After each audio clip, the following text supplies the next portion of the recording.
최소한 오늘 업무 시간이 끝나기 전에 기일에 대해서 어느 날 하겠다라고 지정해야 됩니다. 민주당에서 오늘 강력하게 목소리 냈듯이 오늘 지정하고 내일 해라.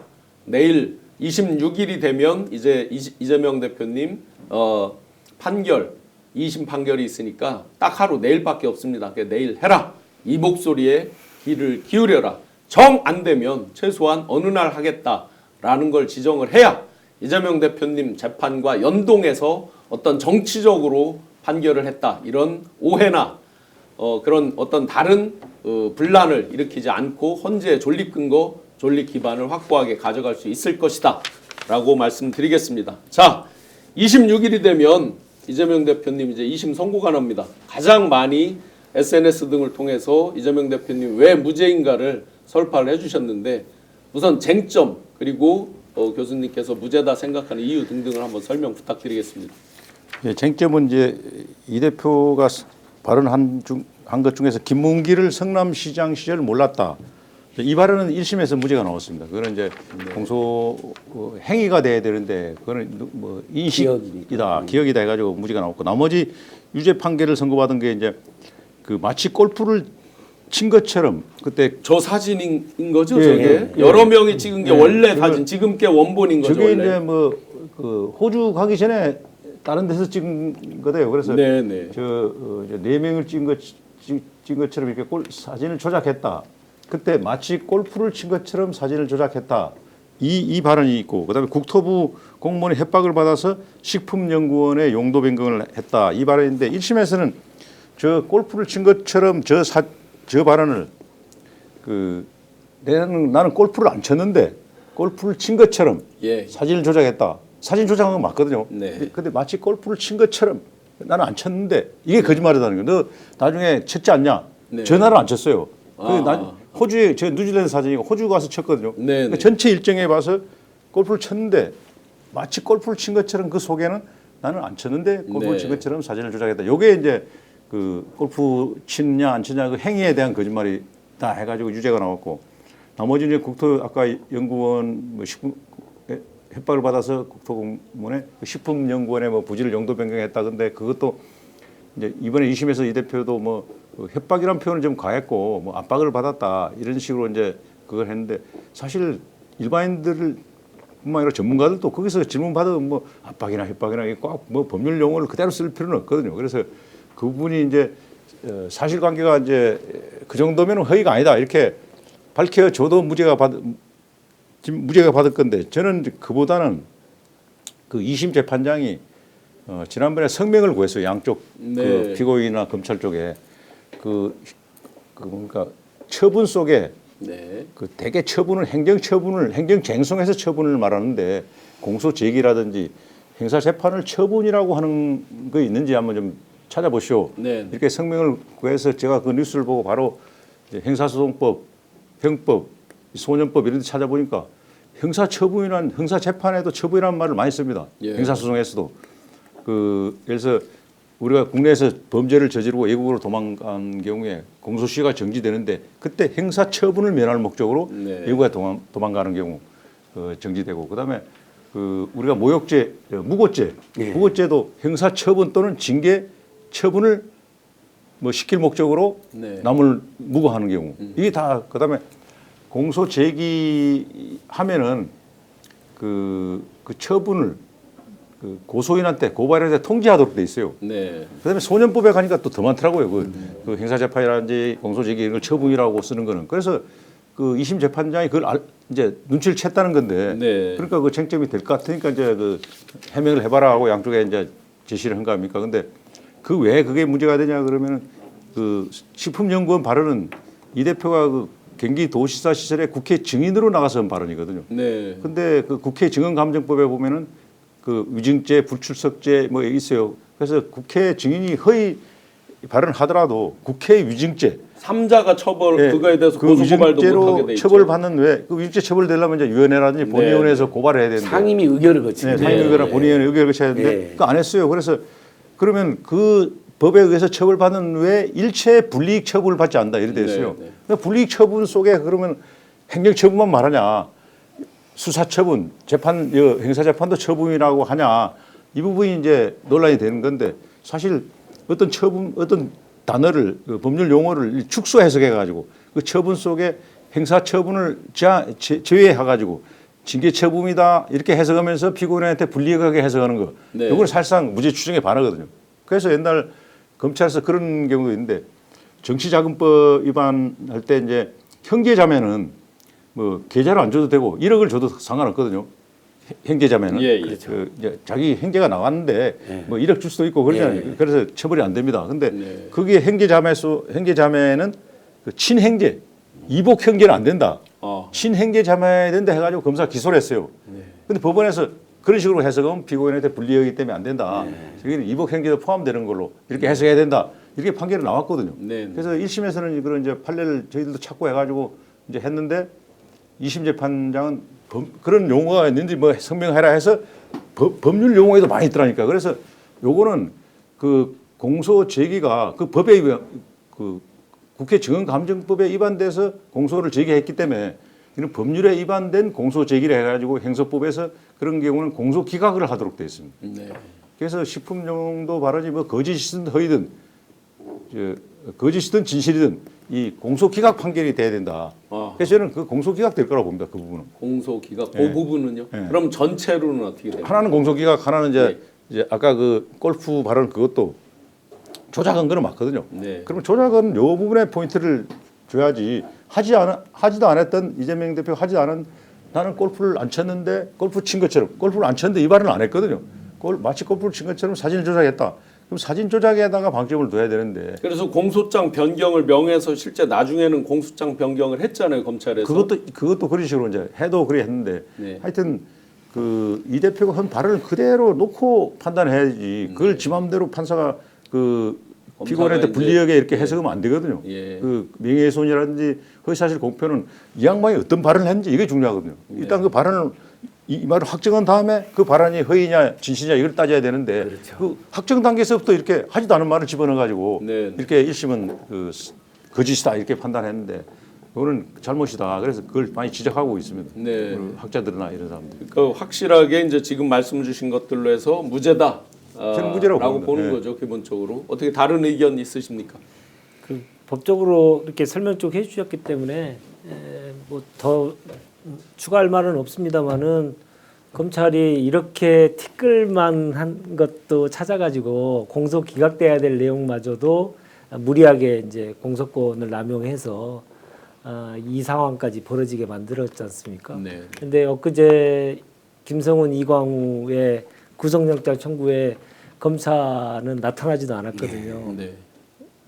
그러니까 즉시항고를 스스로 검찰이 포기하고 그리고 예를 들어서 지금 구속영장 청구에서 실질심사를 하는데 가장 기본적인 자세 출석해서 법원에 출석해서 재판장의 질문에 답을 해야 될 이 의무가 있는 자들은 거기 안 나가 버렸어요. 이렇게 본인들이 스스로 자기의 권한을 다 포기해 버리고 있어요. 누구 하나만을 위해서 윤건희를 위해서. 그리고 야당 대표 이재명 대표에 대해서는 이 티끌만한 한 것도 찾아가지고 그것을 뭐 다음에 공소 기각이 되든 말든 간에 무조건 이 공소권을 남용하는 검찰권을 남용하는 행위 이런 행위가 완전히 이제 이 적나라하게 이제 대비되고 있는 이 상황에 대해서 분노하지 않을 수 없다 이 얘기를 다시 한번 드리고 검찰이 김성훈 이광우의 그 영장 실질심사에 불출석한 건 다음에 두고두고 책임을 반드시 물어야 됩니다. 네, 그거야말로 해야 할 일을 하지 않은 완벽한 부작이 아닐까. 예, 그렇습니다. 예. 예. 그러면 소장님 헌재가 예. 26일 이재명 대표님 재판까지 보고 하려고 일부러 시간을 끌었다. 이런 지금 우리 시청자 여러분들 그런 지적이 있는데 예. 아무 상관없는 그 사건을 보고 시간을 끌었다기보다는 이제 내부적으로 한두 명이 계속 절차상이라든지 또 쟁점이 5개나 되잖아요. 네네. 거기에 있어서 파면은 맞지만 5개 중 하나만 중대에도 파면이 되잖아요. 네. 나는 3개는 동이지만 2개는 부동이다. 네. 뭐 이런 거 뭐 교통정리를 해야잖아요. 오늘 한덕수 씨도 보이잖아요. 껌껌이 다 재판관 의견을 내잖아요. 그 시간이 오래 걸린 거라고 봅니다. 네. 아무 상관없는 야당 대표 재판하고 탄핵을 연동했을까? 그러면 진짜 나쁜 사람들이 되는 거죠. 네. 그렇기 때문에 그런 오해를 폐기 해서라도 오늘이라도 정해서 수요일 날 네. 이든 화요일은 빨리 결정하는 게 맞습니다. 저희는 이재명 대표 재판 전에 해라는 게 아닙니다. 네. 최대한 빨리 해야 나라 국민과 경제와 민생이 살기 때문이죠. 근데 빨리 해라 했더니 이재명 대표 전에 하래요. 전에 하는 거와 후에 하는 거와 뭔 차이가 있습니까, 솔직히. 그러다 해서 만약에 전에 윤석열 파면이면 지금 재판 판사가 이재명 대표 2심 판사가 유죄로 심정하고 있다가 아이고 윤석열 파면됐네. 내가 얼른 무죄로 해줘야지. 이러겠습니까? 네. 그럴 리도 없어요. 지금 이미 2심 재판 판사도 거의 법률가들이 하면 뭐 일주일 전쯤에는 심증 최종 선고를 결과를 굳히고 문서 작업에 들어간다는 거 아닙니까? 이미 네네. 그 사람도 심증이 굳혀졌겠죠. 정 교수님 의견대로 반드시 저는 무죄가 됐으면 좋겠습니다. 국감 증언은 분명히 면책된다고 하면서 그걸로 유죄를 선고하고 사진 10명인가 11명인가 찍었는데 네. 그렇게 다 같이 찍은 사진을 4명으로 편집해가지고 11명 축구하시고 찍은 예, 거 아니에요? 4명이 찍은 사진 골프라고 이 사람들이 주장하는데 4명이 찍어서 4명이 골프 친 것처럼 몰아갔으니까 네, 댓글에 당연히 11명 요거에 축구한 거 대해서, 아니냐 이런 예. 댓글이 있습니다. 아니 이거 사진 조작이다. 네. 아니 골프를 쳤을 수도 있죠. 네. 근데 그 사진인데 4명이 쳤겠습니까? 만약에 그 11명이 쳤다. 그러면 다른 4명하고 쳤을 수도 있겠죠. 네, 네. 그러니까 뭐 골프를 아예 안 쳤다고 주장하는 게 아니에요. 네. 이재명 대표도 그래서 그분에 대해서는 이 4명이 사진을 조작한 이 4명이 골프를 친 것이 아니다라는 취지로 말한 거죠. 예, 예. 안 쳤다. 아예 골프를 안 쳤다가 아니라. 하여튼 그날은 골프는 안 쳤어요. 네. 예, 그러니까 날짜도 다르다고 들었고요. 네, 네. 그러면 이렇게 의심스러울 때는 피고인이 이끌어가는 네. 아유 제가 법률가도 아닌 저도 아는 단어가 있는데요. 합리적 의심을 배제할 정도로 유죄 입증이 가능할 때 유죄를 선고하라. 1. 그것도 교수님 너무나 법학 그렇죠. 1학년 때 배우잖아요. 그다음에 네. 2학 그다음에 의심스러울 때는 피고인이 이거로. 그 일부 판사들한테 내가 물어보면은 네. 뭐 고등법원 판사들도 그 각하네 그래요. 그거는 아하. 저 식품연금 그거는 예. 당연히 피고인 이익으로 해석해줘야지. 처분해서 왜 형사처분을 빼냐 이거죠. 이건 말이 안 네, 됩니다. 그러니까 네. 국정감사에서 한 증언이니까. 근데 저는 이제 그 우리 윤 대표님도 잘 말씀하셨는데 이 사건의 본질은 네. 사실 조국 대표님부터 시작된 겁니다. 예, 그때부터 그렇죠.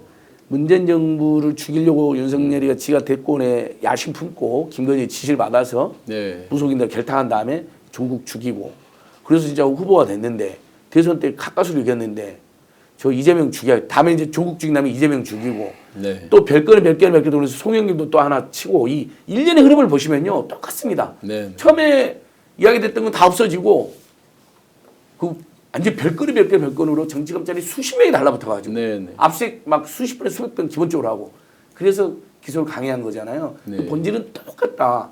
여기에 가담한 자들은 반드시 엄정한 심판과 네. 퇴출을 당할 거다 저는 봅니다. 네, 1시간 동안 뜨겁게 여러분들과 함께 달려왔는데요. 많은 분들이 의견 주시고 그랬는데 아마 중간에 이제 들어오셔서 잘 못 보신 분들을 위해서 간단히 요약드리면 이재명 대표님 26일 판결 무죄다. 지금 정한중 외국어대 로스쿨 전 학장님께서 아주 체계적으로 잘 말씀 주셨고요.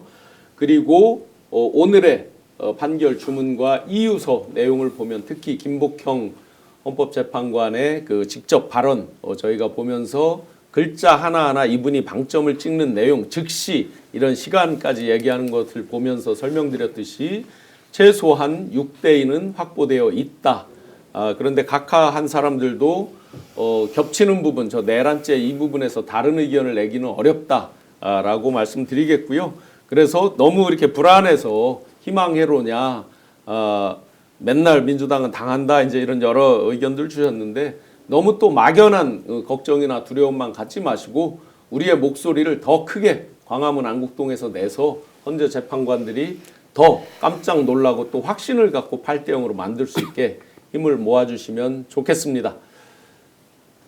제가 이렇게 학장님 말씀드리면서 아쉬운 게 그때 검찰총장 징계위원장 하실 때 그 원래 원한 대로 좀 징계가 잘 됐으면 오늘날 이런 근데 그때 이제 이미 가처분이 떨어지면서 네. 선거 전까지는 나올 수가 없습니다. 네. 그래서 그 가처분 떨어뜨린 판사들이 좀 문제죠 사실. 네. 그 뭐 절차 위반 섞어가지고 실체에 섞어가지고 했는데 결국 1심에서는 우리가 이겼는데 네. 그 2심에서 판사는 또 이상한 논리를 가지고 새로운 절차 위반을 가지고 또 그 기각해 버리고 아주 인용해 주고 윤석열한테 유리하게 해주고 1심 자기들이 졌고 법무부가 2심 네. 이제 1심 이겼고 2심 졌으면은 대법원에 당연히 상고를 하거든요. 네. 또 상고를 안 해버려. 어. 한동훈이가 상고를 안 한 그러니까 거죠. 그 한동훈이가 정확히 나가고 제가 차관 이것을 시절에 나중에 차관 시절에 파면되면 반드시 제가 이 부분은 네. 이미 그때 고발했는데 재고발해서 책임을 물어야 됩니다. 네. 1심 판사님 아주 명쾌하게 해놨잖아요.